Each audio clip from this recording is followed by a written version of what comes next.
Bwana, nusu ya mali yangu nawapa maskini, na ikiwa nimenyang'anya mtu kwa hila, namrudishia mara 4.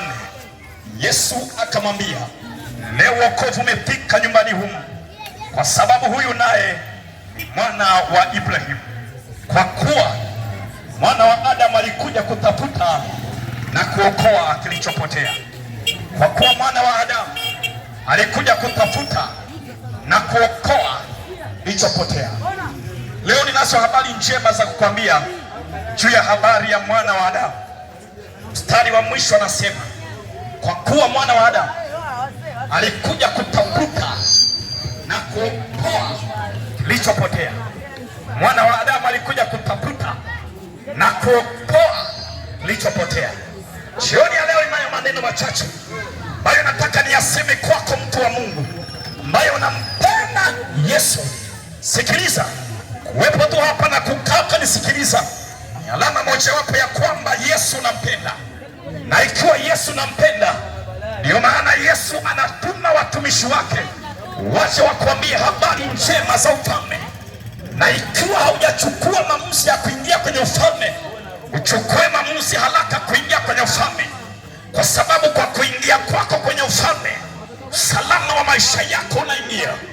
Biblia inasema ya kwamba Yesu wakati anahubiri Injili akapita sehemu moja, na hiyo sehemu wakati anatembea akapita mara panaitwa Jeriko. Biblia inasema wakati Yesu amefika Jeriko, kulikuwa na mtu mmoja alikuwa anaitwa Zakayo. Huyu Zakayo, maandiko yanasema kuanzia ule mstari wa kwanza, ana sifa kama 4 Zakayo. Sifa ya kwanza ya Zakayo, Zakayo alikuwa ni mfupi. Sifa ya pili ya Zakayo, Zakayo alikuwa mtoza ushuru. Sifa ya tatu ya Zakayo, Zakayo alikuwa tajiri. Lakini sifa ya 4 ya Zakayo, Zakayo alikuwa ni mtu maarufu katikati ya mji wa Jeriko. Maandiko yanasema ya kwamba huyu Zakayo pamoja na hizi sifa 4 ambazo zinamfanya kuwa mtu mkubwa, lakini katika hatua siku moja Zakayo akawa anasikia habari za Yesu. Akasikia Yesu anahubiri habari njema. Zakayo akasikia habari za Yesu ya kwamba Yesu anaponya magonjwa. Zakayo akasikia habari za Yesu ya kwamba Yesu anaponya magonjwa, Yesu anasamehe dhambi, ya kwamba Yesu anaponya viwete, ya kwamba Yesu anaponya vipofu, ya kwamba Yesu anaponya walioonewa. Zakayo aliposikia hizi habari akasema, huyu mtu sio wa kawaida. Kwa namna ninavyosikia hizi sifa ambazo watu wanamsema, anaonekana sio mtu wa kawaida. Maandiko yanasema Zakayo akaanza kuwaza moyoni aone namna ya kumtafuta Yesu. Na Zakayo mpaka anafika hatua anaanza kuwaza namna ya kumtafuta Yesu. Maana yake alikuwa ni mtu mwenye changamoto.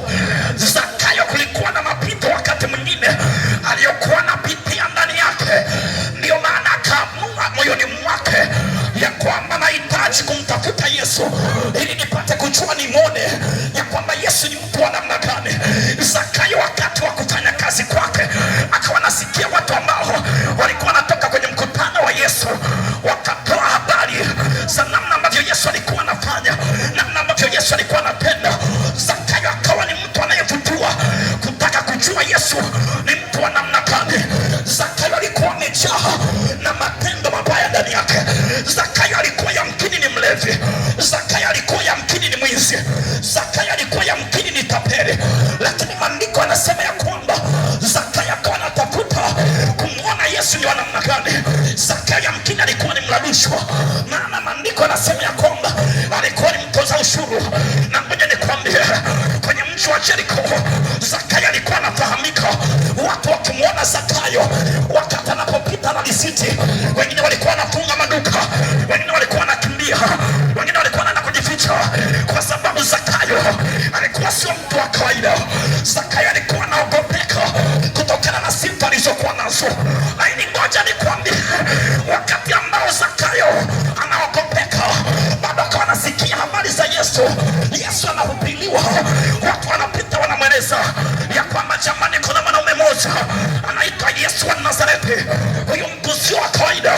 Huyu mtu anaponya magonjwa, huyu mtu anasa nikwambie, huyu mtu anaponya watu waliokuwa wameonewa. Zakayo akawa anatafuta amwone Yesu ni wa namna gani, amwone Yesu ni wa namna gani. Wakati mwingine kuna watu ndani ya mtaa wako wanafanana yamkini na Zakayo, au yamkini hata wewe ukijifananisha unajiona kama Zakayo. Moja nikwambie, maandiko yanasema ya kwamba pamoja na sifa alizokuwa nazo Zakayo, pamoja na sifa alizokuwa nazo Zakayo, bado akawa anatafuta mtafute Yesu amuone ni mtu wa namna gani. Moja nikwambie, huyu Yesu ambaye Zakayo alikuwa anamtafuta amuone ni wa namna gani, ndio tumemleta kwako jioni ya leo. Tumekuja kumhubiri kwako, tumemleta kwako jioni ya leo. Anaitwa Yesu Kristo mtenda miujiza. Nimemleta kwako mama, nimemleta kwako baba, nimemleta kwako ndugu yangu. Yesu Kristo ambaye Zakayo alitamani kumwona, amuone ni Yesu ni mtu wa namna gani. Maandiko yanasema ya kwamba Yesu Kristo siku moja akawa anapita ile njia ambayo Zakayo alikuwa kwenye uelekeo. Watu wakamwambia Zakayo ya kwamba Yesu anapita hii njia. Zakayo kwa sababu ya ile shauku aliyokuwa anatamani kumwona Yesu, Zakayo akajiangalia akasema, ufupi nilionao unanizuia kumwona Yesu. Ngoja nikwambie, wakati mwingine hata wewe una ufupi ndani yako unaokuzuia kumwona Yesu. Una ufupi ndani yako. Ufupi inaweza ikawa ni dhambi inayokaa ndani yako inayokuzuia kumwona Yesu. Ufupi inaweza ikawa ni akili uliyo nayo inakuzuia kumwona Yesu. Ufupi inawezekana ni mali uliyo nayo inakuzuia kumwona Yesu. Ufupi inawezekana ni huyo mke uliyo naye, ni hiyo mno uliyo naye, ni wale watoto uliyo nao wanakuzuia kumwona Yesu. Nimekuja kukwambia ya kwamba Zakayo alizuiliwa na ufupi ili asimuone Yesu. Leo nimekuja kukwambia ufupi ni kikwazo cha kuto kumwona Yesu. Ufupi wako yamkini ni ile akili uliyo nayo. Ufupi wako yamkini ni ule wasirati ulio nao. Ufupi wako yamkini ni ile dhambi inayotawala ndani yako. Ufupi wako yamkini ni kujiuza unakokufanya. Ufupi wako yamkini ni pombe unayoifanya. Nimekuja kukwambia ya kwamba ufupi unamzuia mtu asimwone Yesu kwenye maisha yake. Amen. Jina la Bwana libarikiwe sana. Amen. Zakayo alikuwa ni mfupi wa kimo, na ule ufupi ulimzuia asimwone Yesu. Zakayo pamoja na ufupi wake alimzuia asimwone Yesu. Mwenye nikwambie, ikiwa una njaa ya kumwona Yesu, vuka huo ufupi, vuka huo ufupi. Achana na hiyo dhambi unayoifanya. Ni ufupi tosha unaokuzuia usimwone Yesu. Zakayo akasema ya kwamba kinachonizuia nisimwone Yesu cha kwanza ni ufupi. Mwenye nikwambie, wakati mwingine ni heshima ulionayo na yenyewe imekuwa ni ufupi unaokuzuia kumwona Yesu. Wakati mwingine mali ulionayo inaweza ikawa ni ufupi unaokuzuia usimwone Yesu. Wakati mwingine, mwenye nikwambie, biashara yako ulionayo unaiona umepika na yenyewe unaiona ni uzuri, na yenyewe unaiona ni ufupi inayokuzuia usimwone Yesu. Nimekuja kukwambia ya kwamba Yesu amekuja jioni ya leo. Amekuja ndani ya moyo wako, amekuja ndani yako. Yeye anatamani akusaidie. Mama yangu, ngoja nikwambie, ukiendelea kubaki na ule ufupi ambao ni dhambi inayokutesa, itakuzuia usipone magonjwa, itakuzuia usipone magonjwa, itakuzuia usitembee sawa na namna ambavyo Yesu anatamani akusaidie. Kuna watu wanatamani kusaidiwa na Yesu, maana wachawi wanawatesa. Unatamani leo Yesu angeingia ndani yangu, wachawi wasingenitesa. Wengine mnateswa na mizimu ya kwenu. Nimekuja kukwambia ya kwamba yuko mwanaume Yesu Kristo, ili akiingia ndani yako, yeye anaondoa mizimu ya kwenu. Ili akiingia ndani yako, yeye anaondoa magonjwa yote. Anaitwa Yesu mtenda miujiza. Nimemleta kwako mama, nimemleta kwako baba, nimemleta kwako kijana. Ndugu yangu, ngoja nikwambie, maisha ya dhambi yanamzuia Yesu asiingie kufanya makubwa juu ya maisha yako.